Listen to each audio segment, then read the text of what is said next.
Every year on Eid al-Adha, millions of people just like you wake up in the early morning before the sun has fully risen. They put on their best clothes, they go to the prayer, and then they come home and they raise a knife and they slaughter an animal. They say Allahu Akbar. They shed blood in the name of Allah. And then they cook the meat and they eat with their families and they give to the poor and they celebrate. And most of them, if you stopped them in that moment and asked them, why are you doing this? They would say, because of Ibrahim, because of the sacrifice, because of Eid. But if you asked them to tell you the full story, the complete story, the story that goes beyond the knife and the animal and arrives at the heart of what actually happened on that hillside outside Makkah 4,000 years ago, most of them would go quiet, because most of us know the outline of this story, but we have never been inside it. We have never stood on that hillside with a father who is shaking. We have never heard the sound of a blade being sharpened in the silence of a morning that is about to change everything. We have never seen a teenage boy turn his own face to the ground and ask his father to tie his hands, not because he is being forced, but because he loves Allah more than he loves his own life, and he loves his father enough to make this easier for him. We know the story, but we have never felt it. And there is a difference between knowing a story and feeling it. There is a difference between knowing that Ibrahim raised a knife and feeling what it cost him to pick it up. There is a difference between knowing that Ismail said yes and feeling what kind of heart produces that kind of yes in a teenager who has his whole life ahead of him. Today, I am going to take you inside this story. Not just the moment of the knife, but everything that led to it. Every heartbreak, every loss, every quiet grief that built the faith of the man Allah chose to call his friend. And when we come back from that hillside, every Eid al-Adha for the rest of your life will feel different. Every Allahu Akbar will carry a weight it did not carry before. Every knife you raise will mean something it did not mean before. Because you will finally know what it cost. My dear brothers and sisters, please subscribe to our channel and share this video so that this message reaches every heart that needs it today. Let us begin. To understand the sacrifice, you first need to understand the man who made it. And to understand the man, you need to understand the grief he carried for most of his life. A grief so quiet and so deep that most people around him probably never fully saw it. Hazrat Ibrahim, peace be upon him, was not a young man when this happened. He had lived a long and extraordinary life that had already cost him more than most human beings are ever asked to give. He had grown up in a world that had completely forgotten Allah, a world of idols and kings who called themselves gods, and from the very beginning something in him could not accept it. That refusal had cost him everything: his homeland, his father, his safety, his comfort, his plan for his own life. He had been launched into a fire so enormous that birds could not fly over it without being burned, and Allah had commanded that fire to be cool and safe for him, and he had walked through it without a single hair on his body being touched. He had left Babylon and traveled across the ancient world with nothing except his faith and his wife and his nephew. He had given up everything that most human beings spend their entire lives trying to hold on to. And through all of it, through every fire and every migration and every new beginning in a new land, there was one grief that stayed with him, one wound that decades of faith and patience and surrender had not healed, one prayer that had risen from his heart so many times and in so many places across so many years that it had worn a permanent groove in his soul. He had no child. Year after year, he watched other men hold their sons.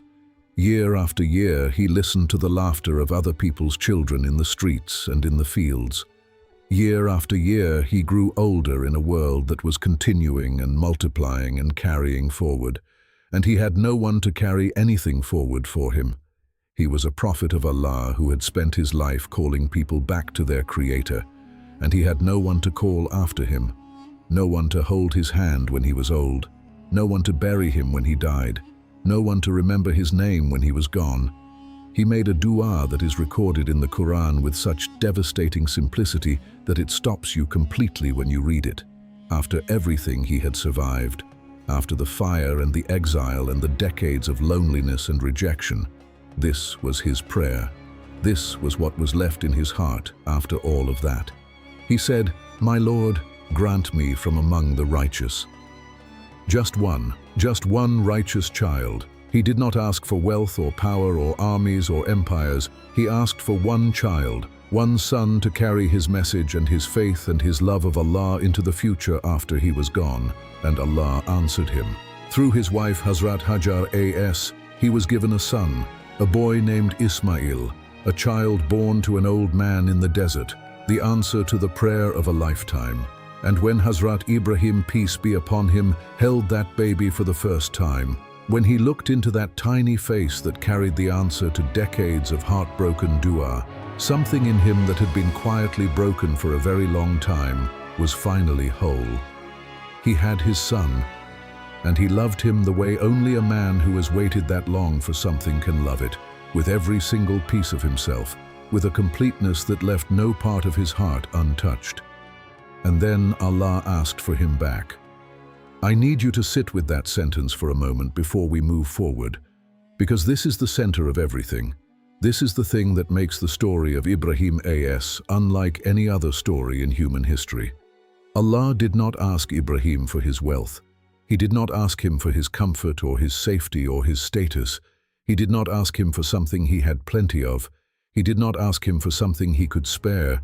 He asked for the one thing that Ibrahim had waited his entire life to receive, the one thing that had healed the one wound that nothing else had been able to heal, the one person whose existence made every previous sacrifice feel worthwhile. He asked for Ismail. It came in a dream. In Islam, the dreams of prophets are not like the dreams of ordinary people. They are divine revelation, a direct message from Allah to his prophet, as clear and as binding as any other form of revelation.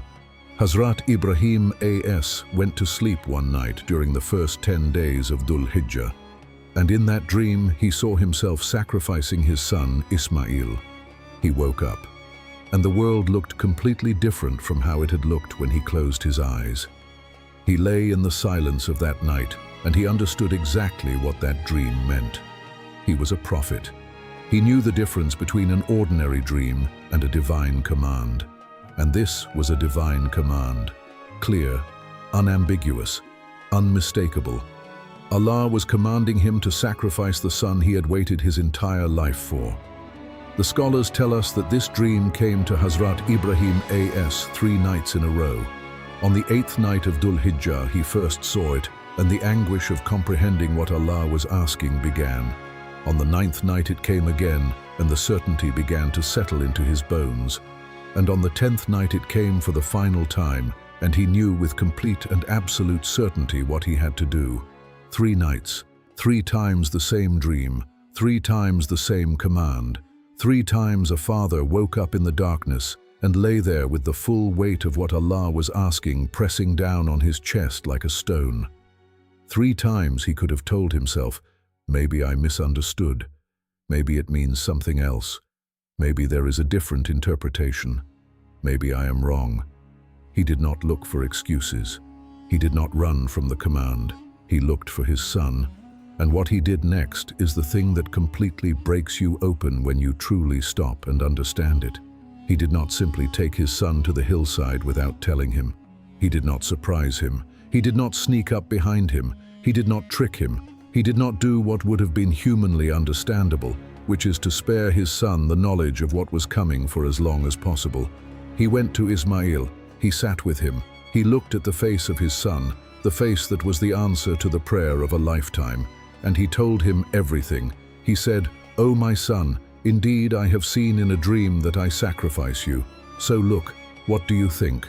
Surah As-Saffat 37:102. What do you think? I want you to feel the weight of those 3 words. What do you think? A father is asking his teenage son for his opinion on his own sacrifice.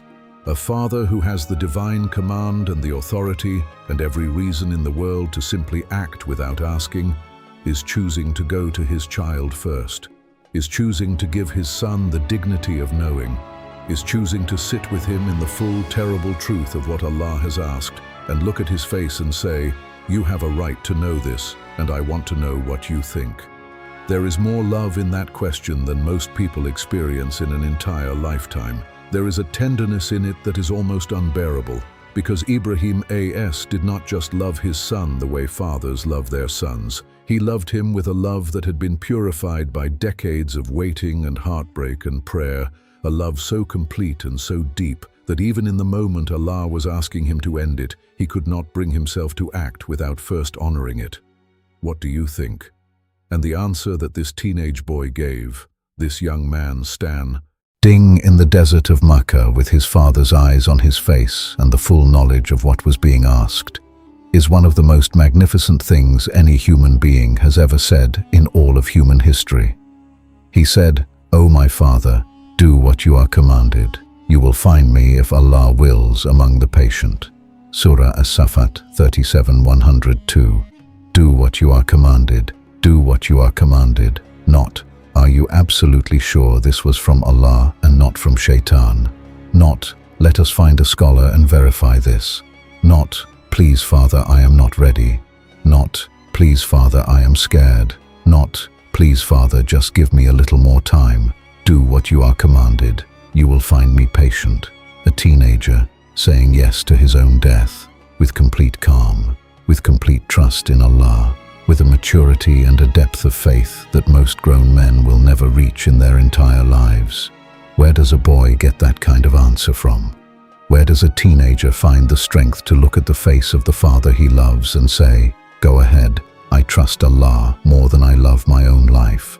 Only from a mother who raised him alone in the desert with nothing except her certainty that Allah would never abandon them.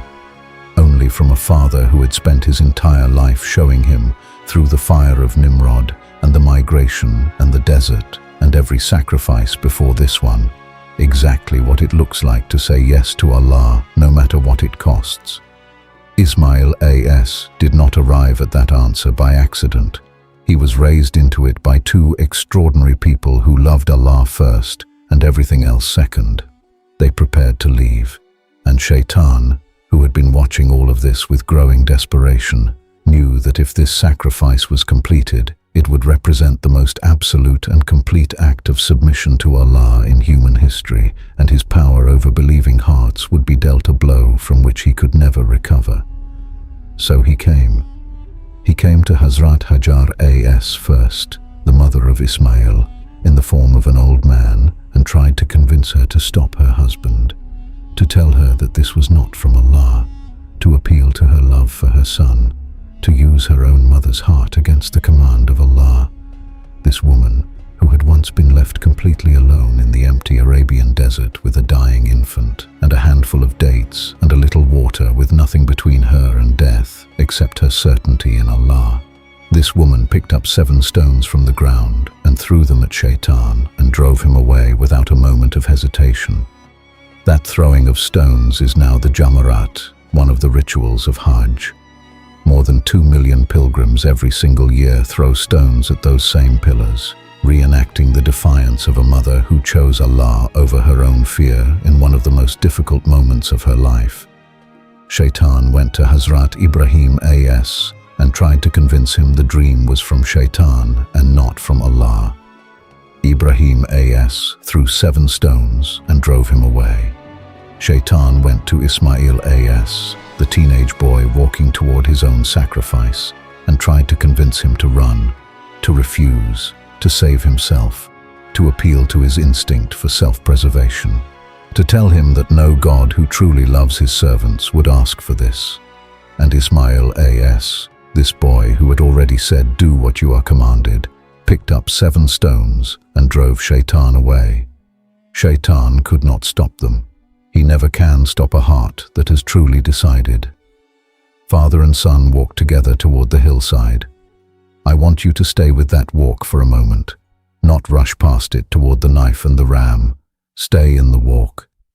A father and his son walking side by side through the morning air of ancient Makkah toward the place where one of them was supposed to die. What did they say to each other on that walk? Did Ibrahim A.S. put his hand on his son's shoulder? Did Ismail as walk close to his father the way children instinctively walk close to the people they love when something frightens them?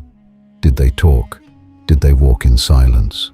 Did Ibrahim look at his son's face one last time and try to memorize every detail of it? The Quran does not tell us, and perhaps that silence is more powerful than any words could be, because some things are too deep for words. Some moments of love are too complete to be described, and a father and son walking together toward the ultimate sacrifice, choosing with every step they take to love Allah more than they love each other, is one of those moments. They reached the hillside, and then Ismail made a request of his father that will make you stop breathing when you truly hear it. He said, "Father, please tie my hands tightly so that if I struggle involuntarily from the pain, I will not cause you distress. And please turn me face down on the ground so that you do not have to look at my face while you do it, because I am afraid that if you see my face, your love for me as my father will become too strong and you will not be able to complete what Allah has commanded you. And please sharpen the blade well so that it is as swift as possible and causes as little pain as possible. He is about to die. He is a teenager with his entire life ahead of him, and his only thought in that moment, his only concern, is how to make this easier for his father. Not, I am terrified. Not, I do not want to die. Not, please father, just look at me one more time before you do this. He is thinking about his father, about how to protect his father's heart from breaking, about how to make sure the command of Allah can be completed without the force of a father's love getting in the way and stopping it. Ismail loved his father so much that in what he believed were the last moments of his life, every thought was for someone else. That is not ordinary human courage. That is something Allah put in that boy's heart. Hazrat Ibrahim, peace be upon him, knelt beside his son. His hands were shaking. He tied his son's hands, the hands that had once been small enough to fit in his palm when Ismail was a baby, the hands he had held as his son learned to walk. Now he was tying them. He turned him face down on the ground because he could not look at his face, because if he looked at that face, the face that was the answer to the prayer of a lifetime, he would not be able to do what Allah had asked. He took the blade, he sharpened it, and the sound of that blade being sharpened in the silence of that hillside, the deliberate, careful preparation of a father making sure that what he was about to do would be as painless as possible for his son, is one of the most heartbreaking sounds in all of human history. He placed the blade against the throat of his son, and he pressed. The knife did not cut. He pressed harder. The knife did not cut. He tried again and again with every ounce of his strength and his surrender and his yes to Allah. The knife would not cut, because Allah had commanded the knife, just as He had once commanded the fire, and the knife obeyed its creator. The fire had been commanded to be cool and safe for Ibrahim Now the knife was commanded not to cut, because the test was never about blood. It was never about the death of Ismail. It was never about the taking of a life. It was about this precise moment, this one moment when a human heart surrenders to Allah so completely, with no reservation anywhere, with no part of the heart still quietly hoping that Allah will change his mind, with no corner of the soul still clinging to this world and what it holds, that the surrender becomes absolute and total and unconditional. The moment that surrender was complete, Allah called out across the heavens, "O Ibrahim, you have fulfilled the vision. Indeed, we thus reward the doers of good." Indeed, this was the clear trial.